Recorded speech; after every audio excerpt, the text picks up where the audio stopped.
Hello viewers, welcome once again to our channel kids English guru. आज का topic बड़ा ही इंटरेस्टिंग है, पंक्चुएशन मार्क्स। पंक्चुएशन मार्क्स का मतलब है विराम चिन्ह।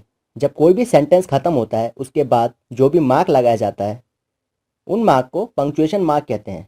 किसी भी भाषा में विराम चिन्ह का बहुत ही महत्वपूर्ण रोल होता है। Punctuation marks are significant in any language. तो आपको जानना होगा उन मार्क्स के बारे में। तो चलिए आज का टॉपिक स्टार्ट करते हैं। वाक्य जब पूरी तरह समाप्त हो जाए तो निम्नलिखित तीन चिन्हों में से किसी एक को लगाया जाता है।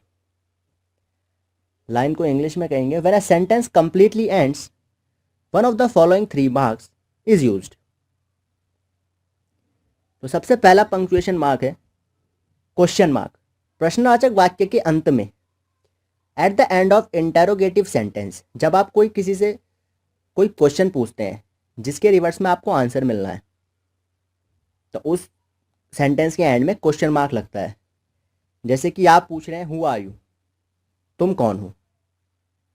तो आपने पूछा तुम कौन हो तो आपको जवाब मिलेगा वो कौन है, तो इसीलिए इसके एंड में क्वेश्चन मार्क लगाएं। इंटेरोगेटिव सेंटेंस है। नेक्स्ट है व्हाट इज ही डूइंग, वो क्या कर रहा है। इसमें भी क्वेश्चन मार्क लगेगा क्योंकि ये भी इंटेरोगेटिव सेंटेंस है। इसमें भी आपको जवाब मिलेगा कि वो क्या कर रहा है। तो क्वेश्चन मार्क फर्स्ट है। नेक्स्ट है एक्सक्लेमेशन मार्क। एक्सक्लेमेशन मार्क ऐसे वाक्यों के अंत में जिनमें अचानक उत्पन्न हुई भावनाओं को व्यक्त किया जाता है।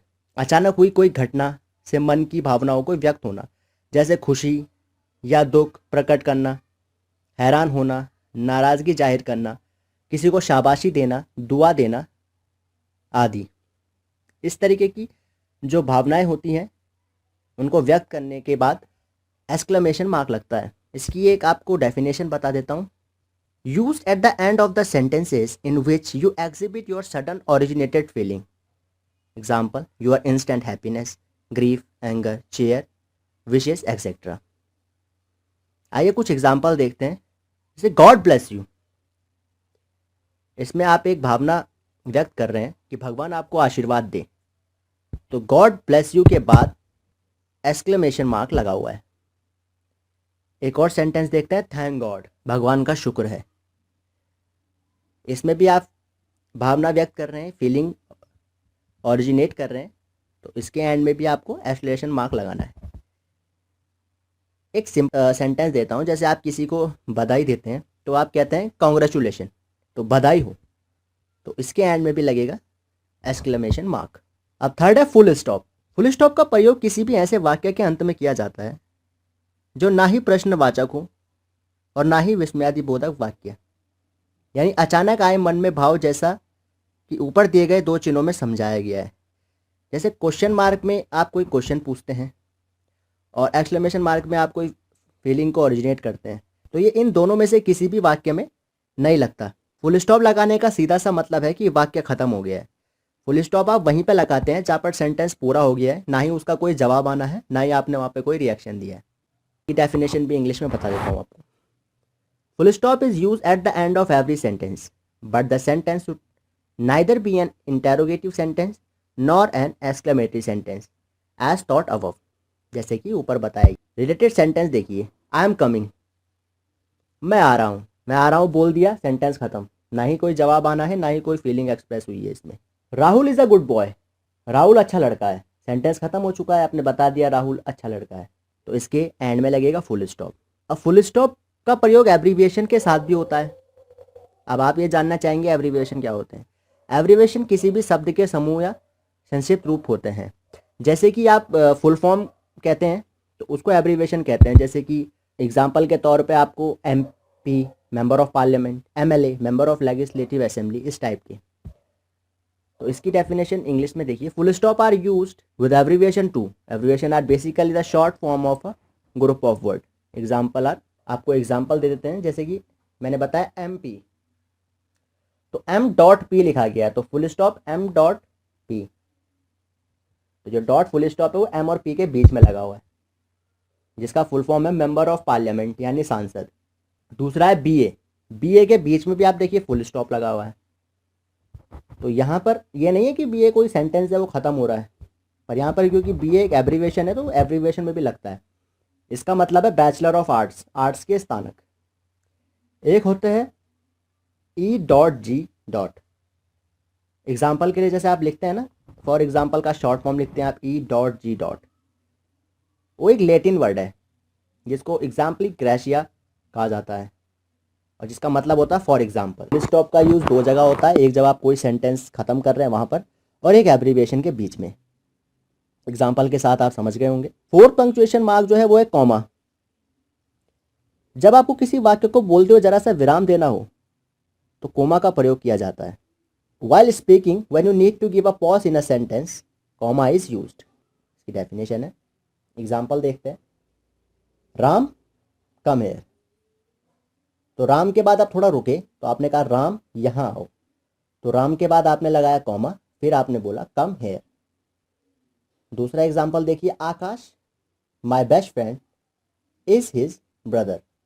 अब यहाँ पर आपने दो जगह कॉमा लगाया है, एक आकाश के बाद, यानी आकाश के बाद आप रुके हैं, आपने कहा आकाश मेरा सबसे अच्छा दोस्त उसका भाई है, तो आकाश के बाद रुके हैं और मेरा सबसे अच्छा दोस्त माय बेस्ट फ्रेंड के बाद भी रुके हैं, तो दो जगह कॉमा आएगा। तो कॉमा का यूज इस तरीके से होता है। अब नेक्स्ट है कोटेशन मार्क और इन्वर्टेड। कोटेशन मार्क और इन्वर्टेड कॉमा इस तरीके के होते हैं, शुरू में एट द बिगनिंग में आपको इस तरीके का लगाना है, एट द एंड में ये इस तरीके से क्लोज होता है। अब कोटेशन मार्क क्यों यूज़ किया जाता है? जब किसी को कोई भी बात कहते हैं तो वो बात आपको कोटेशन मार्क के अंदर या इन्वर्टेड कॉमा के अंदर लिखा जाता है। Saying of someone can be written inside the quotation mark. Example देखिए, Deepak said I am the best. अब दीपक ने कहा, क्या कहा, वो इन्वर्टेड कॉमा के अंदर आएगा, मैं सबसे अच्छा हूं। Manager says customer is very important. Manager ने कहा, क्या कहा, कस्टमर बहुत महत्वपूर्ण होता है, तो कस्टमर बहुत महत्वपूर्ण होता है आता है इन्वर्टेड कॉमा के अंदर। अगर आप ध्यान दें तो इन्वर्टेड कॉमा लिखने का तरीका वाक्य के शुरुआत व अंत में अलग अलग होता है।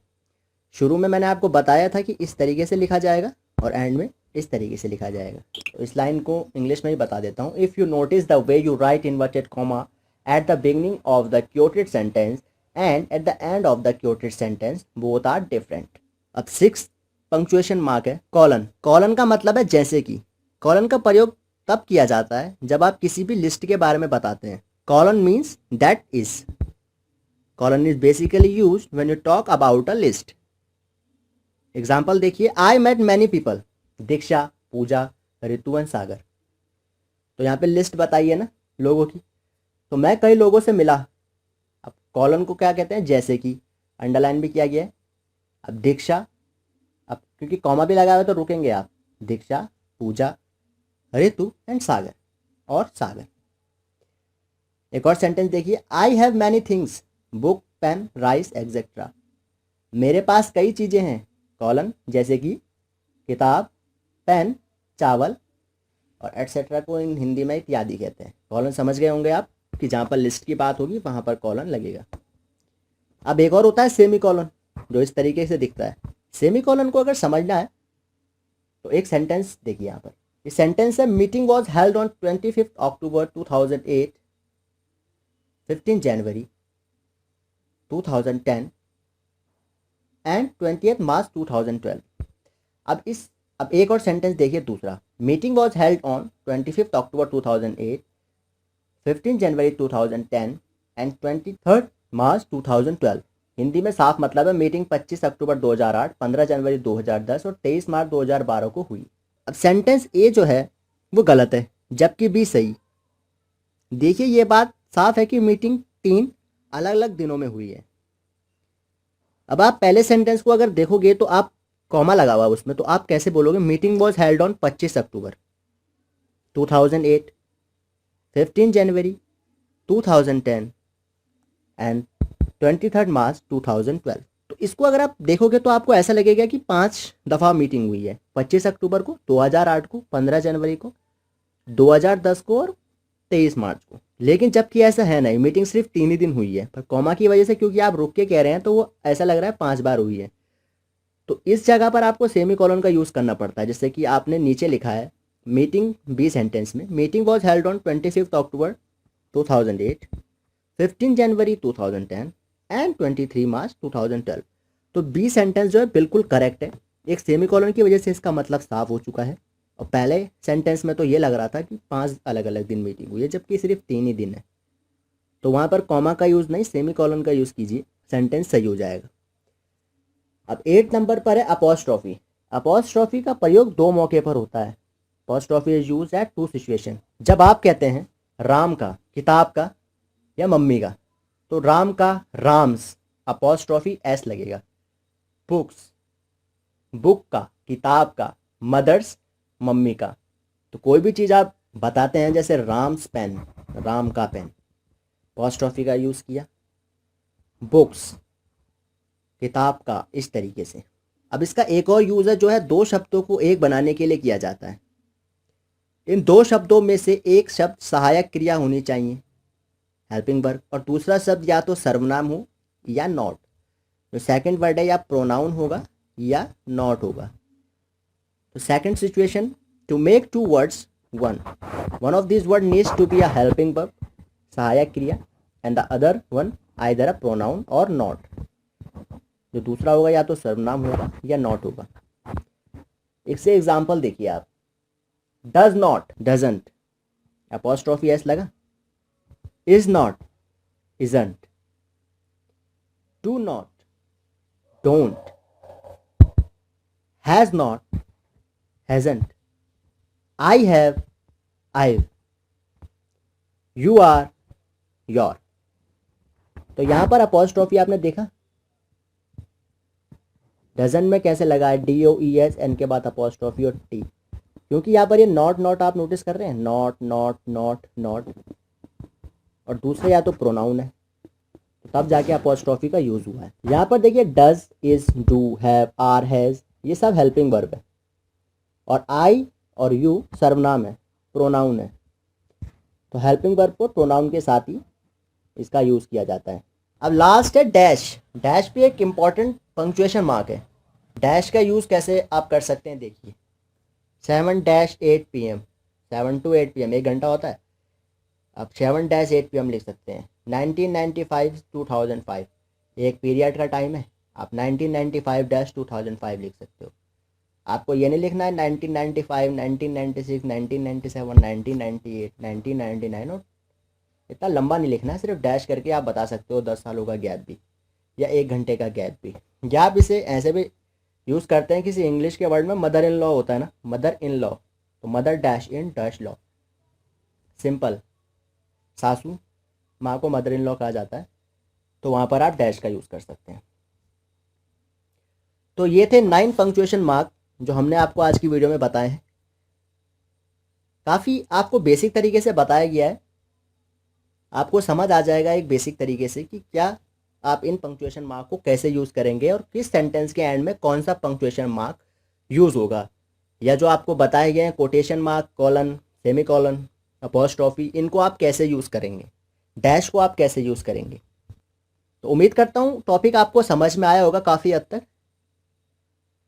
इसकी आप और भी वीडियोज़ स्पोकन इंग्लिश गुरु चैनल में भी देख सकते हैं, वहाँ पर आपको ब्रीफ में इसके बारे में बताया गया होगा। ये एक बेसिक कॉन्सेप्ट, सिंपल कॉन्सेप्ट है जिसमें आपको समझाएगी। तो उम्मीद करता हूँ वीडियो पसंद आई होगी। वीडियो आपको पसंद आई होगी तो वीडियो को लाइक करिएगा। हमारे चैनल किड्स इंग्लिश गुरु को सब्सक्राइब कीजिए अगर आपने अब तक चैनल हमारा सब्सक्राइब नहीं किया है। साथ ही बेल आइकन भी प्लीज़ प्रेस कीजिए ताकि आपको नई वीडियोज़ के नोटिफिकेशन जल्द से जल्द मिल पाए। तब तक के लिए thank you, goodbye, visit again.